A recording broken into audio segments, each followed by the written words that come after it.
안녕하세요. 뉴스카이에서 명도계고 수학을 가리키고 있는 이정선입니다. 저는요 오늘 좀 실전적인 정보를 알려드리려고 왔거든요.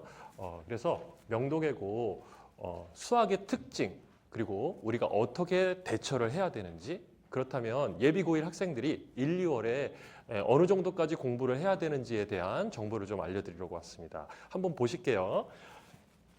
명도계고 수학 특징은요, 간략하게 얘기하면 이 두 가지로 표현을 할 수가 있습니다. 자, 부교재 중심 수업을 하고 있고요. 두 번째로는 시험 문제를 모의고사 위주로 출제를 하고 있습니다. 근데 이게 둘 다 굉장히 중요한 내용인데 부교재는 계속 쭉 이어져 왔어요. 그런데 모의고사 출제를 한 지가 얼마 안 됩니다. 그 이유를 제가 지금부터 쭉 설명을 드릴 텐데 그 포인트를 조금 여러분들이 받으셨으면 좋겠어요. 약간 장황할 수 있지만 그 포인트만 좀 잡으시면 될 것 같습니다. 자, 2021년도에 수능이 문이과 공통으로 시험을 보게 됩니다. 자, 지금까지 문과생들만 이렇게 시험을 보다가 이과생들하고 같이 같은 과목으로 시험을 보게 됐어요. 자, 그러다 보니까 걱정이 많이 되는 거죠. 자, 두 번째는 명도계고에서 그전에는요, 수시로 거의 다 학생들이 갔었어요. 그런데 정시 비율이 높아지기 시작을 합니다. 자, 두 번째는요, 이때 명도계고에서 명문대 합격률이 살짝 낮아지기 시작을 했어요. 그러니까 학교에서 대책을 마련을 해야 되겠죠. 그러다 보니까 그 전에는 수시 위주로 내신에서만 점수를 따면 됐었는데 우리 학생들이 수학이 경쟁력이 있어야 되겠구나, 이런 걱정을 가지고, 자, 그 다음부터는 수시 중심 내신 체제에서요, 정시까지도 학생들이 충분히 도전할 수 있는 그런 수학 실력을 키워야 되겠다, 이렇게 바뀌게 됩니다. 그래서 먼저 부교재도 어려운 것을 선택을 하게 되고요. 그 다음에 내신 문제도 굉장히 어려워졌습니다. 자, 그 과정이 이렇게 되는데, 자, 맨 위에 2020년까지를 한번 보세요. 일반 시중 문제집인데요, 결코 어렵지 않습니다. 그리고 시험 문제도 그냥 숫자만 변형돼서 출제가 됐었어요. 물론 아주 어려운 문제들도 있었습니다. 근데 그 문제는 1등급하고 큰 상관이 없는 그런 문제들이었어요. 자, 그런데 21년서부터 이게 바뀌기 시작을 하면서, 자, 부교재가 마더텅이라는 모의고사 기출문제, 그리고 자2 고2 수학으로 이렇게 바뀌게 됩니다. 그러니까 내용이 많이 어려워졌는데, 요때 시험의 특징은요, 기존하고 똑같이 어려운 문제들을 숫자만 변형해서 출제를 했었어요. 그러니까 애들의 대처는 가능한데 실제 수학 실력이 많이 늘어나지는 않았어요. 그러다 보니까 그 다음에는 어려운 문제를 변형을 하되 더 어렵게 출제를 하게 돼요. 그래서 이때 등급 컷을 보시면요, 1등급 컷이 9등급제인데도 70점대 형성이 되고요, 학교 평균은 50점 이하로 내려가기도 합니다. 자, 그러다 보니까 학생들이 너무 어려워하니까 1학년 학생들은 좀 약간 쉬운 문제로 이렇게 바뀌고, 자, 대신에 어떻게 출제를 했냐면 고난도 문제를 2문제 이상을 섞어요. 그러니까 이런 문제들을 공부를 한 학생들은 풀 수가 있는데 그냥 접하지 않은 친구들은 이 문제를 풀 수 없는 그런 상황으로 만들어집니다. 그리고 작년하고 올해의 시험의 특징은요, 고난도 출제 문제들은 그대로 출제가 되고 있어요. 그런데 중상위권 문제들을 많이 배치를 하면서 시간 제한에 학생들이 그냥 보자마자 답이 나올 정도로 이렇게 훈련을 하지 않으면 좋은 성적을 받을 수 없도록 이렇게 바뀌고 있습니다. 자, 이렇게 바뀌고 있는 이 이유를 아셔야 되는데, 학교에서는요, 지금 외고이기는 하지만 수학 실력을 갖춘 경쟁력 있는 학생들을 만들고 싶은 거예요. 그러다 보니까 이런 문제들을 출제하시는데 굉장히 고심을 많이 하십니다. 그래서 자, 지금 제가 1번하고 2번 이렇게 나왔는데, 이 문제들은 뭐냐? 모의고사에서 출제가 되지만 등급 컷을 가르는 문제들은 이 문제들에서 나옵니다. 두 가지 유형이 비슷한 것 같은데 1번하고 2번이 결이 달라요. 1번은요, 문제가 아주 어렵다기보다는 아주 우수한 문제들, 선생님들이 이건 꼭 알아야 되겠다 하는 문제들은 출제를 많이 하십니다. 두 번째는 최근 연도 문제에서 많이 어려운 문제들, 진짜 어렵다, 학생들 못 풀겠는데 이런 문제들도 그대로 출제를 하시기도 합니다. 자, 그리고 마지막에 요거는 어머니들이 좀 킵을 해두시는 게 좋을 것 같은데요. 특히 고2 9월 모의고사에서 해당 단원의 문제들을 많이 출제하시는 경향이 있습니다. 요것들은 잘 알고 계시면 좋을 것 같아요. 그러면 솔직히 외고를 올 때 제가 상담을 많이 해보잖아요. 20, 30% 학생들은요, 이런 경우가 있어요. 수학을 별로 공부하기 싫어서 오는 학생들도 꽤 있습니다. 아니면 자신이 없어서. 그런데 명덕예고에서 결국에는 명문대에 진학하기 위해서는 수학 실력을 올리는 게 굉장히 중요하다는 걸 꼭 아셔야 된다는 겁니다. 자, 그러면 어떻게 해야지 이 수학 실력을 올릴 수 있는지 제가 한번 설명을 드릴게요. 두 가지인데 1번, 2번인데 1번을 한번 잘 보시면은요. 다른 외고나 예전 명덕예고처럼요. 수학을 단기간에 그냥 집중적으로 몰아서 공부하는 겁니다. 소위 말하는 벼락치기죠. 암기식 공부입니다. 자, 중학교 때 수학을 잘했던 학생들도요. 제가 살펴보면요. 80% 학생들이 이 공부 방법을 유지를 합니다. 그리고 성적이 잘 나왔어요. 거의 100점 맞거나 아니면 하나 정도 틀린 거. 그런데 두 번째를 한번 보세요. 교과서에서 나오는 개념이 무슨 의미인지 정확하게 파악을 하고 걔들이 어디까지 확장을 할 수 있는지 유형별로 연습을 하고 걔들을 뒤섞어서 응용된 문제가 나왔을 때 얘들을 해결할 수 있는 능력을 길러야 돼요. 그러니까 이걸 평상시에 연습을 해야 됩니다. 자, 그러면 어머니들 이렇게 생각하실 수 있어요. 아니, 저 선생님 맨날 TV에서도 나와서 이런 얘기를 하고 유튜브나 이런 데 보면 다 저 얘기를 하는데 저 얘기를 또 하고 있네 하실 수 있는데요. 자, 슬픈 사연이 있습니다. 2번이 올바른 공부법이라는 걸 아시면서도요. 대다수 학생들이 절반 이상 학생들이 결국에는 1번으로 돌아가게 됩니다. 그 이유를 제가 잠시 후에 설명을 좀 드릴게요. 자, 일단은요. 올바른 공부 방법을 하게 되면 학생들이 어떤 변화가 나오는지 요거 조금 설명을 드릴게요. 이번 기말고사를 치르면서요. 4, 5등급 받았던 학생들이 저희 학원에서 2, 3등급으로 오른 학생들이 꽤 많이 있었어요. 그래서 그 학생들하고 상담을 해봤을 때 이런 얘기를 합니다. 전에는 시험지를 받았는데 앞 페이지를 풀고 나서 뒷 페이지는 자신이 없고 긴가민가 이렇게 불안에 떨면서 시험을 쳤었는데 보니까 척척 풀리더라는 거예요. 제대로 공부를 했었을 때. 그래서 자신감이 있었고 두 번째는 채점을 했을 때 긴가민가 내가 풀 수 있을까 이렇게 걱정을 하지 않고 자신 있게 풀었던 문제들이 실제로 다 맞았다는 얘기예요. 자, 그러면 학생들이 어떠한 변화를 가지게 되느냐. 내가 이렇게 공부를 하면 올바르게 공부를 하고 있구나. 내 방향이 맞구나. 이런 생각을 가지다 보니까 이제 고3 수능 때까지 내가 갈 길이 이거구나. 이렇게 공부하면 되는구나. 학생들이 자기 방향에 대한 자신감을 가지게 돼요. 확신을 가지고. 그래서 계속 공부할 수 있는 원동력을 가지게 됩니다. 이게 굉장히 중요한 내용입니다. 이거를 꼭 습득할 수 있도록 하셔야 됩니다. 그런데 제가 말씀드렸죠. 이게 쉽지 않고 다시 1번으로 돌아간다고요. 그 이유를 좀 말씀을 드릴게요. 자, 맨 위에 3월하고 4월 한번 보세요. 학생들이 입학을 하게 되면요. 일단 수학 교과 과목에서는요. 부교재가 제시가 될 겁니다. 그러면 어느 정도 공부를 해야 되냐면요.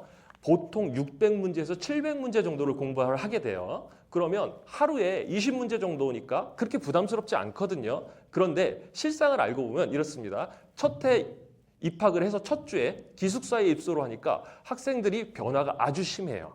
자, 그러면 두 번째 주에는요. 학생들이 동아리 활동하고 뭐하고 아주 인터뷰가 많습니다. 그러고 난 다음에 세 번째 주에 갑자기 수행평가를 보래요. 배운 것도 없는 것 같은데 애들이 많이 당황해요. 그러니까 외고다 보니까 언어 과목들, 국어, 영어, 전공어에 일단 몰두를 하게 됩니다. 자꾸 어떤 현상이 일어나냐면 수학을 뒤로 미루게 돼요. 그러면 하루에 20문제 별거 아니었었던 문제 같은데 이게 3월이 지나고 나면은 엄청난 양이 쌓여 있는 거예요. 자, 그러면 그걸 제대로 공부한 학생들도요. 4월이 되면 이런 과정을 겪습니다. 고난이도 문제들이 이제 남는데 한두 번 풀어서 잘 이해가 안 되는 문제들이 남는데 그 문제들이 보통 70문제에서 120문제 정도 됩니다. 자, 그러다 보니까 그것들을 반복을 해야 되는데 이해가 안 되죠. 할 거는 너무 많죠. 학생들이 원래 공부 방법으로 돌아가는 겁니다. 잘 모르겠지만 외워서 푸는 방법으로 돌아가게 돼요. 자, 그러니까 이번 겨울방학 때 목표를 어디에다가 삼아야 될지 제가 말씀을 드릴게요. 3, 4월에 이렇게 빡빡한 일정에서도 수학 공부를 제대로 할 수 있는 기초 체력, 탄탄한 실력을 기르셔야 됩니다. 제가 지금부터 어떤 과정으로 이런 실력을 쌓아야 되는지 제가 한번 말씀을 드릴게요. 첫 번째는요. 공수 1, 2 그러니까 1학년 1학기, 2학기 과정을 다 공부를 하셔야 됩니다. 여러분들은요. 공수원은 많이 했는데 우리의 선행 많이 했는데 자, 어머니들 저 유인물 보시면은요. 저희가 기출 문제가 다 포함이 되어 있거든요. 1학년 1학기 중간고사입니다. 한번 시험을 50분 딱 재고서 한번 풀어보도록 해보세요. 풀어보도록 하시면은요. 12문제 이상 맞추기 쉽지 않습니다. 그런데 거기서 18문제 이상은 맞춰야 1등급이 되는 거예요. 그러니까 선행을 했어도 이렇게 깊이 있게 공부하지 않았어요. 그러니까 깊이 있게 다시 공부를 하셔야 되고요. 공수2 굉장히 중요합니다. 어떤 의미로 중요하냐면 학생들이 굉장히 낯설어하는 과목이에요. 자, 도형이 나오고요. 중학교 때 배웠던 도형이 아닙니다. 해석기하를 새롭게 배워야 돼요. 자, 두 번째는 함수를 배우게 되고요. 명제라는 굉장히 낯선 단원들을 배우는데 이런 거를 지금 겨울방학에 하지 않고 여름방학에 하면은요. 2학기 때 굉장히 처참해집니다. 그래서 이번 겨울에 무조건 공수 1, 2는 다 하셔야 됩니다. 자, 두 번째는요. 명도계고 특징인데 이런 문제가 있었나 싶은 문제 혹은 어떤 단원에 편중돼서 시험 문제가 나올 때가 있어요. 이거를 3, 4월에 샅샅이 다 훑어볼 수가 없습니다. 이걸 이번 겨울에 모르는 단원이나 모르는 문제가 없도록 꼼꼼하게 다 공부를 하셔야 됩니다. 자, 세 번째는요.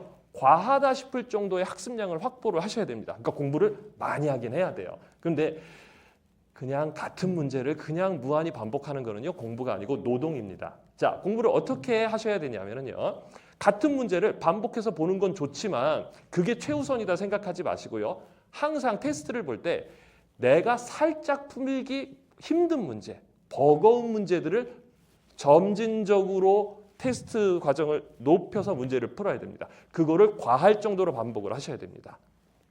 자, 네 번째는요. 이건 뭐 많이 들어보셨을 거예요. 논리적으로 서술하면서 수학적인 사고하는 힘을 기르는 것. 그러니까 단순히 문제라 개념을 외우는 게 아니고 내가 이해해서 할 수 있는지 그걸 파악하기 가장 좋은 방법이 누군가한테 설명하는 거거든요. 그거를 한번 해보면서 평소에 해보셔야 돼요. 평소에 하면서 이렇게 공부를 하셔야 되고요. 자, 5번도 굉장히 중요합니다. 도형, 함수, 그래프 이런 거를 학생들이 싫어해요. 그런데 이걸 자꾸 뒤로 미루시면 안 됩니다. 이번에는 그냥 부딪히셔야 됩니다. 몰라도 괜찮아요.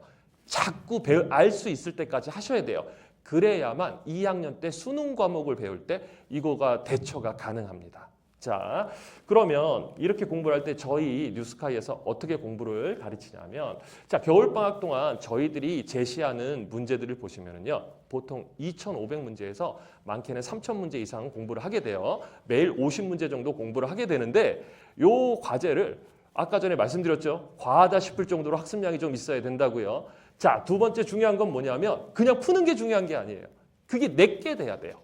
그런데 학생들이 내게 된다는 게 도대체 무슨 말일까? 내가 안다는 게 뭘까에 대한 고민이 빠지거든요. 자, 요거는 제가 말씀을 드릴게요. 어떤 상황에서 내가 공부한 게 내게 됐느냐 확신을 가질 수 있는 상황은요. 처음 본 문제, 낯선 문제, 어려운 문제를 봤는데 내가 가지고 있는 지식이나 능력으로 풀어냈을 때 이게 내게 됐구나. 내가 이걸 알고 있구나. 이걸 확신할 수가 있게 됩니다. 그러니까 그거를 체크를 하기 위해서 내용을 많이 문제를 풀어봐야 된다는 그런 말씀을 드리고 싶어요. 자, 마지막으로 어머니들께 저는 뉴스카이 학원에서 있지만 어머니들한테 학원을 선택을 하는 수학학원입니다. 수학학원을 선택을 하는 팁을 하나 알려드리고 싶습니다. 첫 번째는요. 자, 잘 가르치시는 선생님이 있으셔야 돼요. 자, 이번에 어떤 일이 있었냐면 1학년 1학기 기말고사, 2학기 기말고사를 보는데 학생들하고 문제를 푸는데 학생들이 그래요. 선생님 이렇게 어려운 게 나와요? 나왔습니다. 정말 어려운 문제가 나왔어요. 그 공부를 안 한 학생들은 머리를 쥐어뜯었죠. 그런데 그거를 그래도 한 학생들은 그래도 수월하게 문제를 해결했어요. 자, 포인트는 이겁니다. 그렇게 어려운 문제를 학생들한테 명쾌하게 해결해 줄 수 있는 선생님이 있느냐 이거를 아셔야 되는데 자, 여러분들요. 광고나 이런 거를 참고를 하시면 안 돼요. 그러면 도대체 좋은 선생님이 있는지 어떻게 아느냐? 자, 선생님의 평가는요, 학생들이 합니다. 자, 예비 고1 학생들이요, 선배들을 만나는 상황이 이제 많이 벌어질 거예요. 선배들한테 꼭 수학학원 어디 다니는지 물어보라고 한번 얘기를 해보세요. 그럴 때 반응이 나 어디 학원 다녀. 이런 반응이 있는 반면에 어떤 학생들은 우리 선생님 진짜 잘 가르쳐. 이런 반응이 있는 학생들이 있을 거예요. 그 학원을 찾아가시는 게 좋을 겁니다. 자, 두 번째는요, 아무리 잘 가르치는 선생님이라고 하더라도 내 아이가 중요한 거잖아요. 내 아이에 관심이 있는지, 내 아이한테 아까 말씀드렸던 수학적인 공부 방법을 제대로 학생들마다 다 다른데 그거를 방향성을 제대로 제시할 수 있는지 요거를 아셔야 되는데, 요거는요 학생들보다 어머니들한테 정보를 얻는 게 좋아요. 그런데 어머니들한테 입소문이나 SNS나 커뮤니티에서 많은 정보를 얻기가 힘들거든요. 그러면 제가 반대로 한번 말씀을 드릴게요. 학원에 상담을 하러 가셨을 때 학원에서 학생들한테 어떠한 점을 궁금해하는지를 한번 체크를 해보세요. 얘가 어떠한 공부를 했는지, 중학교 때 성적이 어땠는지 이런 거 물어보는 건 당연한데, 그게 아니고 이 아이의 성격이 어떤지, 교우 관계가 어떤지, 전공을 뭐를 하고 싶은지, 수학 공부를 할 때 연산을 잘하는지, 덜렁덜렁 거리는지, 집에서 잘 화목하게 잘 웃는지 이런 것들을 궁금해하는 학원을 선택하시면 좋을 것 같습니다. 그러면 학원에서 이 아이한테 진정성을 가지고 대하고 있구나 이렇게 판단하시면 될 것 같고요. 그렇다면 이런 것들이 다 접목이 된 게 2학년, 3학년 학생들이 많은 학원이라고 보실 수 있을 것 같습니다. 네, 제가 말씀을 좀 많이 드린 것 같은데 그래도 어머니들한테 귀중한 정보가 되었으면 하고요. 아까 선생님이 말씀하셨듯이 시작이 끝이 아니고, 자, 오늘 굉장히 좋은 합격 소식을 듣고 기쁘셨을 텐데 오늘 합격하시고 바로 와서 이렇게 설명회를 들으시는 어머니들의 간절함이 학생들한테 전달되어서 3년 동안 좋은 성과 얻고 좋은 결과 얻기를 바라겠습니다. 감사합니다.